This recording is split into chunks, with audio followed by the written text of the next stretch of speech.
बेहद स्वागत है जी सभी स्टूडेंट्स का। अमनदीप सिंह आलूवालिया जी हमारे साथ मौजूद हैं और आज बड़ी इम्पोर्टेंट डिस्कशन करेंगे हम मास्टर्स डिग्री के लिए, खास तौर पर कनाडा के लिए। कनाडा में मास्टर्स डिग्री के लिए अच्छा रिजल्ट मिल रहा है, इसका रीज़न क्या है? और किस तरह के प्रोफाइल्स को कनाडा मास्टर्स डिग्री में वीज़े दे रहा है और मास्टर डिग्री के लिए स्टूडेंट का बजट कितना होना चाहिए और फंड्स की प्रोविज़न क्या होनी चाहिए?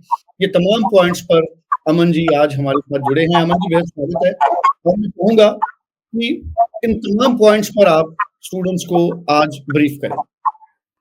सर पहले तो थैंक यू इस प्लेटफ़ॉर्म पे मुझे लाने के लिए एंड जितने भी बच्चे मुझे देख रहे हैं, प्राइमरीली तो मैं आपको ये सजेस्ट करूँगा, सवाल आपका बहुत अच्छा था कि मास्टर्स में क्यों सक्सेस रेशियो अच्छी है और मास्टर्स के लिए क्यों जाना चाहिए।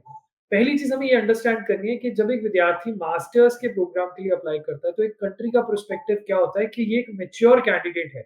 ये ऑलरेडी एक हायर एजुकेशन के दौर से गुज़र चुका है और उसके बाद शायद इस विद्यार्थी ने जॉब भी करी होगी, तो इसका माइंडसेट जो है बहुत मैच्योर कैंडिडेट के तौर पे आगे आएगा अगर वो हमारी कंट्री में भी आता है, उसको अडैप्टेबिलिटी में, उसकी स्किल डेवलपमेंट में और चीज़ों को सीख के जल्दी इम्प्लीमेंट करने में as compared to a graduation student या डिप्लोमा स्टूडेंट इसको कंपैरेटिवली कम वक़्त लगेगा। तो वो कंट्री के अंदर जब हम अप्लाई करते हैं, हमें ये समझने की ज़रूरत है कि एक तो वो ये चाहते हैं कि आप हमारे देश में आइए, पढ़ाई कीजिए, एक्सप्लोर कीजिए और हमारी इकोनॉमी को डेवलप कीजिए, बट उसके साथ-साथ जो वहाँ पे शॉर्टेज ऑफ लेबर है, किसी जॉब के लिए, चाहे वो व्हाइट कॉलर हो, चाहे वो ब्लू कॉलर जॉब हो, जिसके अंदर वहाँ की डोमेस्टिक स्ट्रेंथ जो है डिफरेंशिएशन नहीं ला पा रही, हमें उन प्रोग्राम्स की ज़रूरत है, जहाँ पे आप अप्लाई करो एज़ अ इंटरनेशनल स्टूडेंट। सो इसलिए मास्टर्स इस टाइम उस कैटेगरी में फिट बैठ रही है। और मास्टर्स के अंदर स्पेशली अगर आप प्रोग्राम चूज़ करोगे, मैं बार-बार कहता आया हूँ, आर्टिफिशियल इंटेलिजेंस का प्रोग्राम हो, डेटा साइंस का प्रोग्राम हो, हेल्थ केयर का प्रोग्राम हो या स्टेम प्रोग्राम्स हो, इनके अंदर प्रोबेबिलिटी ऑफ वीज़ा हाई है। यानी कि स्पेशलाइज़ेशन चूज़ करने की ज़रूरत है। स्पेशलाइज़ेशन के अंदर हमारी प्रोबेबिलिटी ऑफ वीज़ा डेफिनिटली बढ़ेगी। सो इन प्रोग्राम्स को चुनेंगे, मास्टर्स को चुनेंगे, साथ-साथ अगर आपके एकेडमिक परसेंटेज कंपैरेटिवली कम है, तो हम और कंट्रीज़ की मास्टर्स भी एक्सप्लोर कर सकते हैं आपके लिए, but masters is definitely a good opportunity for successful visa. बिल्कुल ठीक है। तो सर अब नेक्स्ट इनटेक कौन से है मास्टर्स के लिए? सर मास्टर्स के लिए अभी देखिए हम फेब इनटेक को टारगेट कर सकते हैं। जनवरी फेब जो यूके का है वो तो ओपन है। ठीक है जी। अगर आप मेरे साथ अभी भी जुड़ के आपने बड़ा अच्छा सवाल पूछा है फिर से यूके के अंदर जनवरी इनटेक के अंदर विदाउट आईएलटीएस उसके बाद एमओआई यानी कि विदाउट आईएलटीएस एमओआई बेसिस के ऊपर 10 साल का अगर आपका गैप है और उसके साथ-साथ विदाउट इंटरव्यू यूके के अंदर हम आपकी मास्टर्स की एप्लीकेशन प्रोसेस कर सकते हैं जनवरी इनटेक के लिए। ये एक बहुत अच्छी अपॉर्चुनिटी हो सकती है बच्चों के लिए। और उसके साथ-साथ अगर मैं बात करूँ जर्मनी के अंदर मेरा सजेशन रहेगा हम मार्च या अप्रैल इनटेक टारगेट करें अगर हम फ्रेश एप्लीकेंट हैं।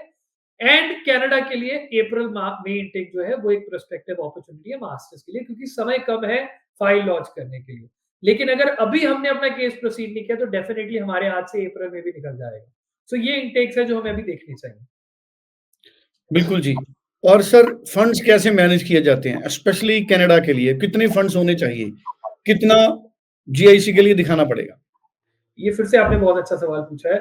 फंड्स की जहाँ तक मैं बात करूँ, इस टाइम पे हर कंट्री फंड्स को लेकर बहुत क्रिटिकली एक बच्चे के कैंड प्रोफाइल को चेक कर रही है।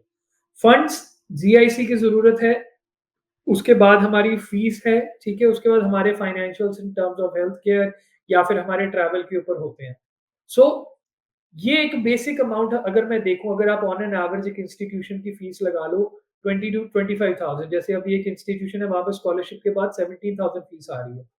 तो फंड्स अगर मैं हमारा जो है जीआईसी है 22 से 23,000 के बीच में हो जाता है तो एवरेज $45,000 जो है 1 साल के मुझे लिविंग कॉस्ट के साथ फीस के साथ चाहिए कम फीस वाले इंस्टीट्यूशन के लिए। राइट जी, बट इसमें जीआईसी में ऐड करके बोल रहा हूँ। अब कुछ अच्छे बैंक्स हैं जहाँ पे जीआईसी प्लस मेरी फर्स्ट ईयर की फीस का एजुकेशन लोन मुझे मिल जाता है। लेकिन कुछ ऐसे बैंक्स हैं जहाँ पे सिर्फ वो फीस का लोन ऑफर करते हैं। तो लैंडमार्क ग्लोबल लर्निंग लिमिटेड की जो टीम आपको लोन के में अंदर भी हेल्प कर सकती है। हम आरबीआई अप्रूव्ड बैंक्स के साथ जुड़े हुए हैं, प्रोवाइडर्स के साथ जुड़े हुए हैं। अगर आप हमारे पास आते हो तो हम आपकी प्रोफाइल की असेसमेंट बैंक्स के साथ भी कराएँगे। जब हम आपको हेल्प करते हैं तो आप as a genuine candidate present होते हैं कि ये एस्पिरेंट है और हम आपको बता सकते हैं कि इस यूनिवर्सिटी के अंदर लोन अप्रूवल की क्रेडिबिलिटी क्या है या इस यूनिवर्सिटी के अंदर क्या है। तो पहले दिन से आपको ये क्लैरिटी रहेगी कि आपके लोन के अप्रूव होने के चांसेस कितने हैं और कितना लोन आपको मिल सकता है, क्योंकि हम एक पार्टनर्ड ऑर्गेनाइजेशन है बैंक्स के साथ। सो ये सर एक फंड्स की रिक्वायरमेंट है, जो एक रफ आइडिया मैं आपको दे रहा हूँ। और अगर मैं बाकी कंट्रीज की बात करूँ, थोड़ा लेंथी डिस्कशन हो जाएगा, लेकिन ऑस्ट्रेलिया में चेक थोड़ा ज़्यादा रहता है। यूके के अंदर जो है 28 दिन पुराने फंड्स चाहिए होते हैं, एवरेज 12 से 14 लाख के बीच में, और उसके बाद जो एवरेज एक अच्छे इंस्टीट्यूशन की फीस है वो 10 से 15 लाख के बीच में आ जाती है 1 साल की। बट यूके की एडवांटेज ये है कि वहाँ पे मास्टर सिर्फ 1 साल की आप ले सकते हो। जबकि कनाडा में 18 महीने से 2 साल की होती है, और उसके अगर मुझे वर्क परमिट चाहिए तो मेरे को 1.5 साल की मास्टर्स करनी पड़ेगी।